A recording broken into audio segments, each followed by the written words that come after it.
There were 3 plates on the table. One glass still had lipstick on it. My chair was still warm when I came back from the restroom, but she was already laughing. With him. He had taken my seat. It wasn't subtle. It wasn't accidental. He slid in next to her while I was gone for maybe 90 seconds. My cloth napkin was still folded in the shape I left it. My water still had ice. And there she was, tilted in toward him, eyes sparkling, lips parted in that laugh I hadn't heard in months. Her hand was resting on the back of the booth, behind his neck. Not touching, but close. Too close. I stood at the edge of the table and watched it for longer than I should have. Like watching someone steal your coat while you're still wearing it. Like hearing your name at a party you weren't invited to. She looked up mid-laugh and saw me. Her smile didn't even break. She said, "Oh, hey babe. Barrett was just telling me this crazy story about." I didn't hear the rest. I pulled out my wallet. I counted the bills. I paid the check. And I walked out. That's it. No words. No raised voice. No "who the hell is this?" I just left them there. With my half-eaten dinner. With my ghost still sitting across the table. With the last pieces of whatever we used to be, scattered between wine glasses and water rings. By the time I reached the car, my hands were shaking so badly I dropped the keys. I sat in the driver's seat and stared at the windshield. Not thinking, just feeling. I didn't drive home. I didn't even turn the car on. I just sat. And every minute that passed, the image of her leaning into him replayed again. Like a loop, like punishment, like someone tattooing a betrayal onto the inside of my skull. She didn't call. Not for hours. When she finally did, it wasn't concern. It was irritation. "You embarrassed me." What was that? You just walked out. I wanted to say, you laughed like I wasn't real. You glowed in front of him. You let him sit where I belonged. But I didn't. I just listened. You're being dramatic. He's a friend. Friend. Right. Friends don't sit in husbands' chairs. Friends don't make wives giggle like teenagers. Friends don't show up uninvited to dinners that were supposed to be quiet nights for 2. But I didn't say that either. I said, okay. And hung up. I didn't sleep that night. I didn't go home either. I found a parking lot near a Walgreens, wrapped myself in my coat, and sat in silence. Her last laugh still echoing in my ears. I didn't know it then, but that moment, the moment I stood, paid, and walked, it wasn't just me leaving the table. It was me stepping out of the illusion I'd been living in. And once that illusion shattered, all I could do was wait and watch as the truth began pouring through the cracks. And believe me, it did. By the time I walked through the front door the next morning, the sun was already up. My shoes were still damp from the rain I hadn't noticed falling overnight. I left my jacket in the car. I left my dignity there too. The house smelled like coffee and citrus. It always did when she was home first. I paused in the hallway, staring at the faint steam on the bathroom mirror, the kind that only lasts a minute, unless you've just stepped out of the shower. She was humming. Something upbeat. Something that made my skin crawl. She came out wrapped in a towel, like nothing had happened. Her hair was wet, her eyes wide, and she looked at me like I was the one interrupting her morning. "Did you sleep in the car?" she asked. I didn't answer. "I mean, you could have at least texted." That was kind of dramatic, Russ. Russ. She hadn't called me that in years. Not since our second anniversary when she whispered it in the back of a movie theater during the credits. Now it sounded cold. Flat. Disposable. She walked past me into the kitchen, poured herself coffee, added oat milk. Hers, not mine, and opened her laptop like it was just another Wednesday. And me? I just stood there in the hallway, staring at the tiny puddle she'd left behind on the floor. My reflection bent and warped in it, like it couldn't make up its mind whether I still belonged here. There were 1,000 things I wanted to say, but I said none of them. I took a shower, got dressed, drove to work, but I didn't go in. I parked 3 blocks away and just sat there watching the front doors of her office building. At exactly 8:57 a.m., she walked out. Hair up now, coat perfect, heels clicking with the kind of confidence you don't fake. She turned the corner, and there he was. Barrett. He didn't see me. Neither did she. They didn't touch, but they didn't need to. Their bodies leaned toward each other like gravity had made a private agreement with both of them. She laughed again. Her hand brushed his elbow. He said something. She threw her head back and laughed harder. This time, I didn't stay silent because I wanted to. I stayed silent because if I spoke, I'd scream. Not a cry for help. A break. A crack wide enough to let every repressed suspicion and embarrassment pour out into the street. Instead, I drove to the nearest diner, ordered coffee I didn't drink, and sat in a booth watching people come and go. That's where I started making notes. Not just mental ones. Real ones. Who she texted. What time she left. What time she got back. When the gym bag was actually used. What day she wore makeup on conference calls, and what day she didn't. Who laughed in the background when she FaceTimed her friend Danielle. Which days she took longer to respond to my messages and which nights she was too tired. I started building a version of her that she didn't know I could see. And the more I wrote, the more I realized something. She wasn't hiding an affair. She was hiding an entire identity. She had become someone else. Someone that didn't need me anymore. Maybe never did. That weekend, she booked a spa trip with her sister. Left me a note on the fridge like I was the neighbor feeding her cat. Be back Sunday night. Don't forget to water the plants. XXM. No heart. No smiley face. Just XX, two kisses that felt more like two silences. I didn't water the plants. I didn't even stay in the house. I went to her sister's place. She wasn't there. She hadn't been there at all. And that was the moment the switch flipped. Not rage. Not revenge. But something colder. Something clearer. She thought I was weak. She thought I'd sit there forever, scribbling in my little emotional notebook, getting smaller by the day. But she didn't know the power of quiet people. We may break slowly, but when we do, we don't just leave. We disappear. She was supposed to be gone for 3 days. That's what the note said. Spa weekend. I don't know what spas smell like, but something told me they don't leave traces of men's deodorant in overnight bags. I waited until she pulled out of the driveway Friday morning, suitcase in the trunk, sunglasses on despite the cloud cover. I watched from the upstairs hallway like a kid peeking through blinds, ashamed of the surveillance and yet unable to stop. The moment her car turned the corner, I gave it 15 minutes. Then I went into the bedroom and started opening things. Not ransacking. Just touching what I had ignored for too long. There was a tiny tear in the hem of the black blouse she wore on office dinners. A second toothbrush hidden behind a shampoo bottle I never used. The biggest punch to the chest came when I opened her jewelry drawer and found a ring I'd never seen. Silver, sleek, modern. Not her style, not mine either. Still had the price tag curled beneath the velvet pouch. $290. It wasn't the cost that got me. It was the intimacy. You don't spend nearly $300 on a piece of jewelry for someone who doesn't touch your soul. I sat on the bed and stared at that ring for a long time. It was quiet in the house. Too quiet. I could hear the ticking of the cheap clock above the bathroom door, the one she always said we should replace but never did. That's when I thought to check the mirror. The one in the guest bathroom.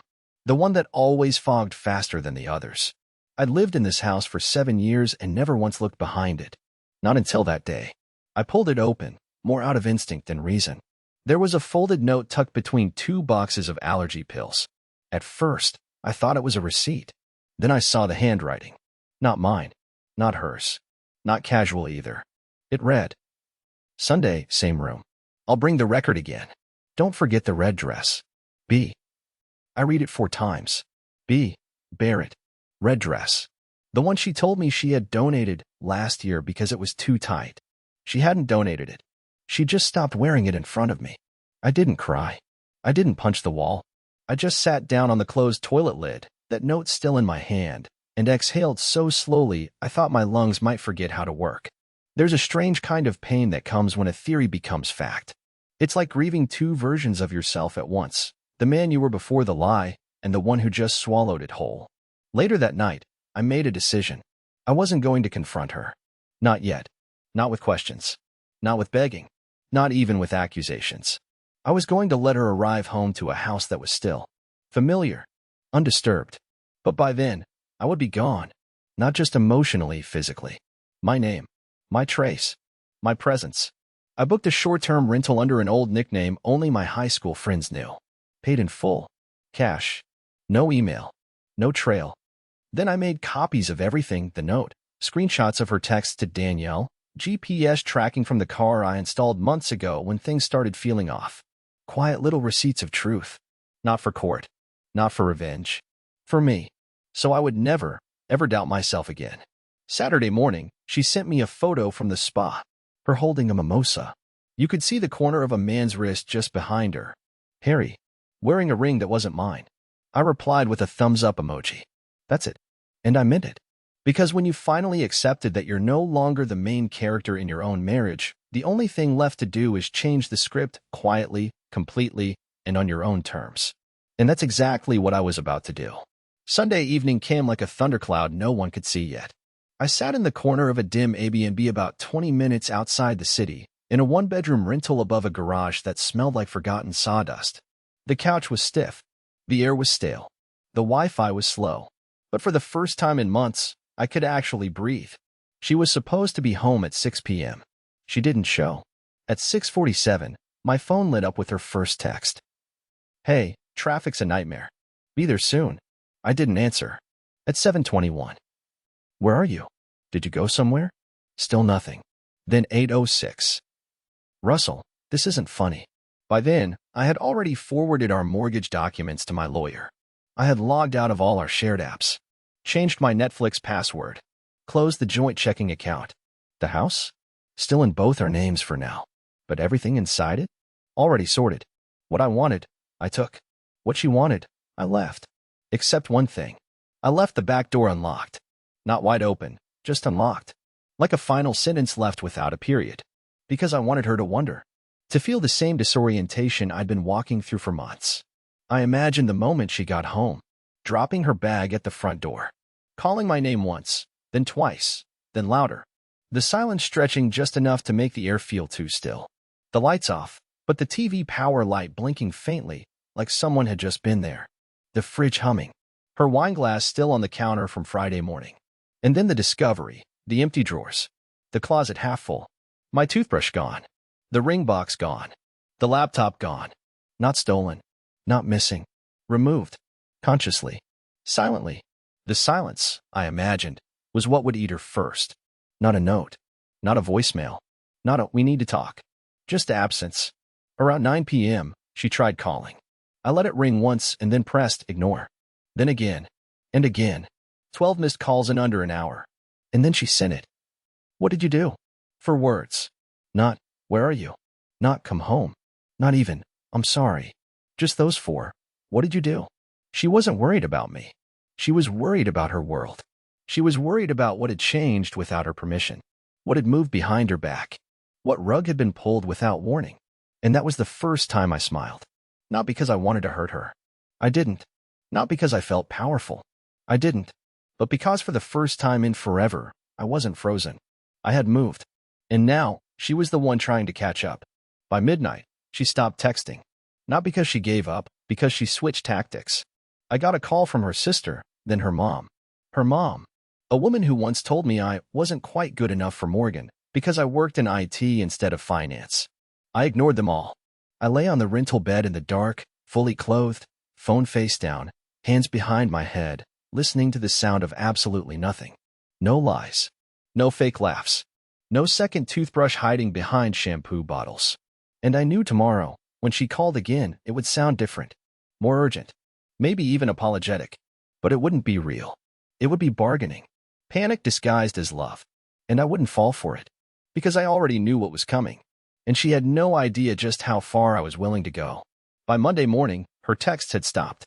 Not because she gave up, but because she had crossed over into a different phase. She started pretending nothing had happened. She posted a photo to her Instagram story, an old one of us in Sedona, hiking. The caption said, "Back to reality. Grateful for the weekend." No mention of where I was. No acknowledgement of the fact that I hadn't come home. Not even a subtle tag. She was buying time. Creating a cushion. Because now she was the one with something to hide. And the world couldn't know just yet that her husband had vanished from her life like smoke through a keyhole. But I wasn't hiding. Not really. I was watching. A friend of mine, someone she barely knew, still followed her. She never remembered his name. I sent him a short message. If she posts anything with me in it, screenshot it. He didn't ask why. He just said on it. That same day, she showed up at my work. I wasn't there, of course. But she didn't know that. She walked in wearing her polished smile, her emergency charm, and asked the receptionist if I was just running late. When they told her I hadn't come in all week, she made a scene. Accused someone of not checking properly. Claimed she was my wife in a voice that probably shook the blinds. But I had already submitted my leave of absence the week before, signed under a different name. I told HR I was tending to a family emergency out of state. I left no forwarding address, no emergency contact, just a single instruction: do not contact me. I will return when I return. That afternoon, she called the police, reported me missing. They didn't take her seriously at first, said I was a grown man, last seen voluntarily, no signs of danger. They asked her the usual questions: any recent conflicts? Any financial stress? Any indication I might have left on purpose?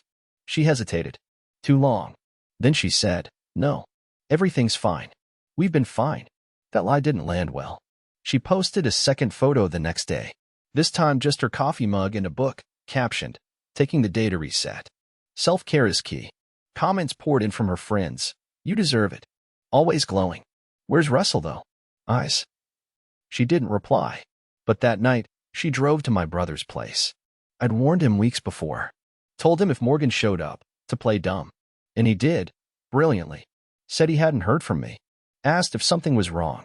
Acted shocked when she teared up on his porch and said, I think he's punishing me.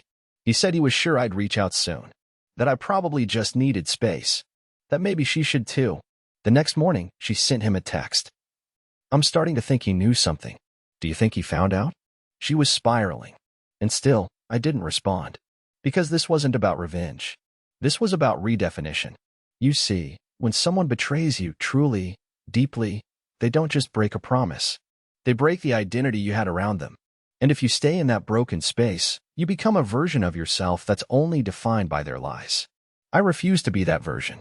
So I rewrote myself, not with violence, not with rage, but with distance. She made one more attempt that week. Showed up at my parents' house. Brought flowers. Stood on the porch and told my mother that she missed her boy. My mother didn't invite her in. She stared at her a long time and finally said, you should have thought of that before you laughed with someone else at his table. Morgan froze. She didn't ask what that meant. She knew. She left quietly after that. And that night, I got one final message. Please, just talk to me. I know you saw something. She was right. I had. But it wasn't just her laughing at another man's joke. It was how easy it was for her to forget that I was sitting right there. It took her 10 days. 10 days without answers. 10 days of silence, unanswered calls, dead ends, fake smiles for social media, and fabricated stories for friends. 10 days of doubt morphing into panic. And on the 10th day, she cracked. It was raining, the kind of cold, unkind rain that doesn't wash things clean but instead makes everything look worse. My phone, which I hadn't touched in hours, lit up with a voicemail notification. I didn't listen to it right away. I waited. I always waited. Giving her silence had become a kind of language, one she didn't know how to interpret. When I finally played it, her voice was shaking. Not the angry kind of shaking, not the kind of tremble you use when you're trying to win. This was the sound of someone whose version of reality was falling apart, piece by piece. Russell.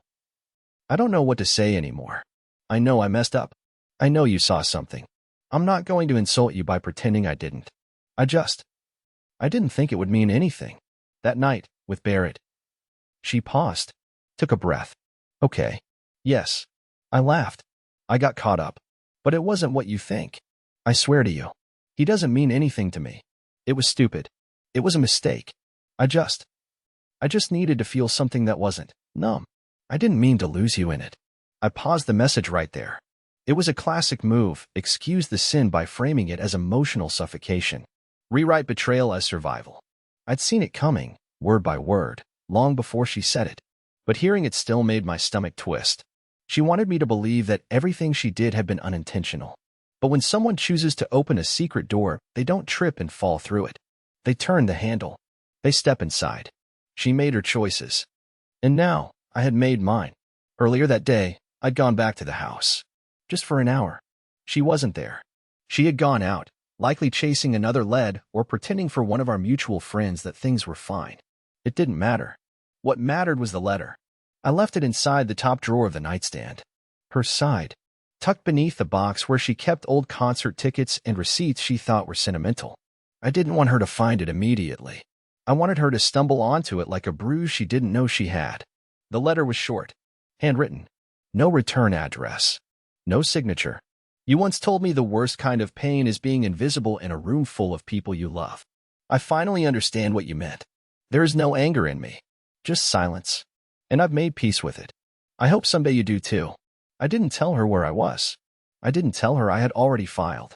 And I didn't tell her what else I had taken, not from the house, but from us. I had reclaimed my reflection. That version of me that she had eroded over time, the quiet man, the patient man, the boring husband who never fought back. He was gone. And in his place stood someone she never saw coming. Not because he was loud or cruel, but because he was free.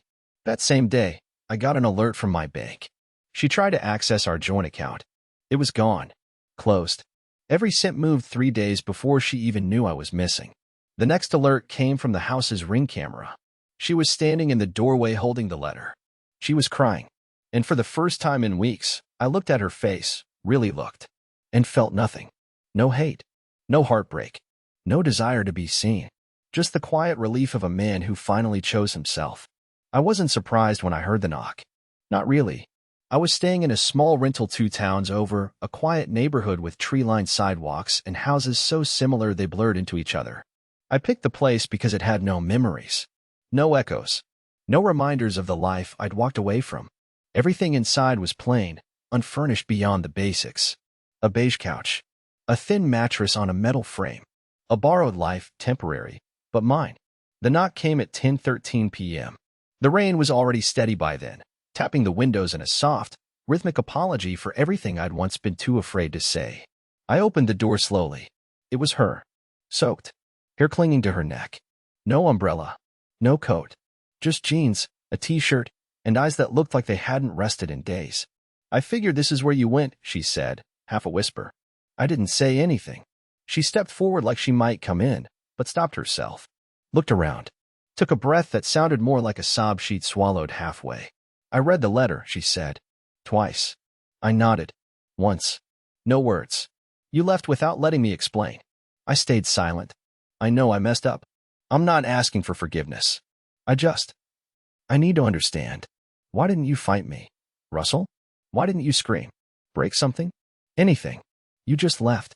Her voice cracked, and for a split second, I saw the girl I once fell in love with, not the version that smiled too wide for strangers, or the one who buried truth under jokes, but the one who looked at me like I was enough. But it was just a flash. I exhaled slowly. "You weren't mine to fight for anymore," I said. She blinked, took a step back, like I'd struck her without raising a hand. "I would have fixed it." "No," I said calmly. "You would have patched it, repainted the cracks, rearranged the lies. But the foundation, it's gone." She stood there, jaw clenched, hands shaking, eyes darting from my face to the doorframe to the floor and back again. "I didn't sleep with him, Russell." I looked at her. "I know." She looked confused. Hurt. "Then why?" "Because the betrayal wasn't your body," I said. "It was how easy it was for you to erase me. Laughing at that table like I didn't exist. Like I was a stranger picking up the check while you flirted with the man who sat in my place." Tears slid down her face, but I didn't move. She whispered, "I thought you'd always be there." I was. Until I wasn't. She looked past me, into the house behind me, the bare walls, the borrowed couch, the empty space where a life should have been rebuilding. And she understood. "You're not coming back," she said. "No." She nodded, slowly, like her brain already knew, but her heart had been stalling. She reached into her pocket and pulled something out. My wedding ring. "I found it in the drawer. Thought maybe you left it by accident." I took it from her hand, turned it over. Cold metal, heavier than I remembered. Then I dropped it into a mug by the door. It clinked once. Hollow. Final. She stood there another moment, then looked at me and said, "I didn't know you could be this cold." I almost laughed. Almost. "I'm not cold," I said. "I just stopped burning for someone who brought nothing but smoke." She turned and walked down the steps, back into the rain. No umbrella. No final words. Just the sound of her footsteps vanishing into the night. I closed the door and leaned my forehead against the wood. Not because it hurt, but because it finally didn't. It's strange what you remember when a chapter really ends. Not the loud moments. Not the scenes you thought would define everything, but the quiet ones. The way the air smelled that night after I closed the door. The stillness of the house around me. The feeling of being alone, not lonely, just free, clean. She didn't come back again after that night in the rain. She didn't call, didn't text, didn't leave more letters. It was as if we both agreed, without speaking, that the story had finally told itself to the end. The silence between us wasn't cold anymore. It wasn't punishment. It was release. The divorce was quiet. No courtroom drama. No dragged-out negotiations. She kept the house. I didn't fight her for it. I didn't want it anymore, not because of anger, but because I knew what it had become. A monument to a life that had already crumbled. You can't rebuild a future on top of dust and echoes. I moved to a smaller place not far away. 1 bedroom. Wood floors. A window that caught the sun at just the right angle in the morning. I bought a couch I liked. Not one we had picked out together. Just mine. I started making coffee again, the way I liked it, strong and bitter, without oat milk. The first morning I woke up in that apartment, I stood barefoot in the kitchen, holding that hot mug in both hands, and realized I wasn't waiting for anything anymore. Not for her to come back. Not for her to explain. Not even for an apology. And that, somehow, was more healing than any closure I could have scripted. I started going for walks again. At first aimlessly. Then with intention. I joined a book club at the library, mostly filled with retired teachers and 2 other guys who barely spoke. But it gave me something to look forward to. Something that belonged to me. I never told them my story. I didn't need to. Sometimes peace isn't about telling your truth loudly. Sometimes it's about no longer needing it heard. Months passed. Seasons changed. And somewhere along the way, I stopped checking her social media. I stopped imagining what she was doing, or who she might be laughing with. That part of me had been quietly laid to rest. And then, one day, something happened. I was sitting outside a bakery I'd never been to before, sipping my coffee and reading a dog-eared copy of a paperback, when a voice asked if the seat beside me was taken. It wasn't Morgan. It wasn't anyone from my past. Just a woman with messy hair and a warm smile and the kind of presence that didn't try to steal air from the room, it offered it. We talked. Not for long, but long enough. Her name was Elise. She worked as a nurse. Loved hiking. Hated podcasts. Made her own bread. And when she laughed, genuinely, not performatively, I didn't feel invisible. I felt seen. I don't know where that path will go. And for once, I'm okay with not knowing. Because this isn't about a new love fixing the old wounds. It's about me realizing I was never broken in the first place. Just misplaced. Now, I'm where I'm supposed to be. Not because I chased it, but because I finally let go of what was never holding me in the first place. And when you stop begging someone to notice you, you start noticing everything else. The morning light, the breeze through an open window, the simple joy of walking forward. Not away, but toward.